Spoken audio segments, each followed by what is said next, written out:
Avvalambor o'sha Andijon suv omborini tashkil etilayotgan paytda 1970-yillar atrofida O'zbekiston Sovet Sotsialistik Respublikasi hududidan Qirg'iziston Sovet Sotsialistik Respublikasiga 4127 gektar yer maydoni kompensatsiya sifatida berilgan o'sha paytda. Lekin u boyga to'liq o'sha nimani qoplamagani uchun hozirgi bizani tayyorlagan hujjatda yana qo'shimcha 1019 gektar maydonni biz qo'shimcha kompensatsiya sifatida ularga beryapmiz. Chunki u to'liq o'sha nimani o'sha linzani agar hududi 4957 gektar tashkil qiladigan bo'lsa, agar uni yer nimasini chuqurligi anaqasi bilan olib qaraydigan bo'lsangiz, u sal ko'proq maydonni tashkil qiladi. Shuning uchun ko'proq biz yer ajratib beryapmiz. Ular bizga 19,5 gektar o'sha boyagi qo'riqlash ishlarini tashkil etish uchun kompensatsiya qilib beryapti. Endi boya men aytdimki, o'sha Andijon suv omborini tashkil etishda bizada shundoq nima bo'lganki, kelishuv bo'lgan o'sha paytda. O'sha kelishuvda bor u 50 yil oldingi kelishuvda kelishilganki, bu suv ombori o'sha O'zbekiston hududi bilan tortib olib borilib, o'sha boyiga 200 kilometr naridagi bo'lgan o'sha Burganda nima massivini sug'orishga 4 metrli kanal qurish sharti belgilangan bo'lgan. Lekin ayrim sabablarga ko'ra, sabab birinchi navbatdagi bo'lgan sababi shuki, o'sha markazdan pul ajratilmagan. Bu narsaga bu kelishilgan ikki tomonlama ikkita respublikaning kelishgan qaroriga. Shuning uchun u kanal qurilmagan. Shu kanal qurilmagandan keyin bu 8000 dan oshiq yer maydoni o'zlashtirilmagan. Demak, o'z vaqtida o'sha nimasi to'lanmagan, ya'ni o'sha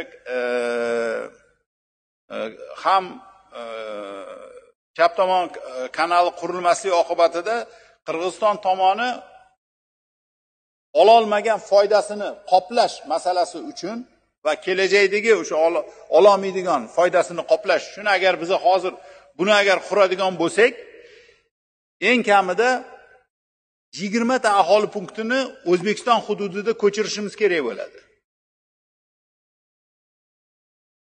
20 ta. Ya'ni o'sha odamlar yashayotgan o'ylarni ko'chirgan holda o'sha kanalni marshrutini belgilashimiz kerak bo'ladi. Bu bizning hududimizdan o'tadi.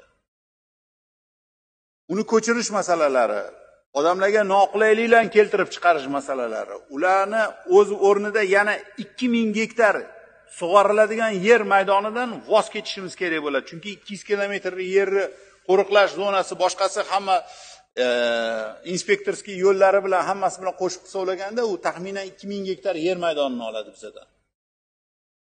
Shularni hammasini hisobga olgan holda biza undan ko'ra o'rniga o'rin yaylov nuqtai nazardan o'sha G'ovasoy hududidan 12709 gektar yer maydonini ularga kompensatsiya sifatida taklif qilib berdik.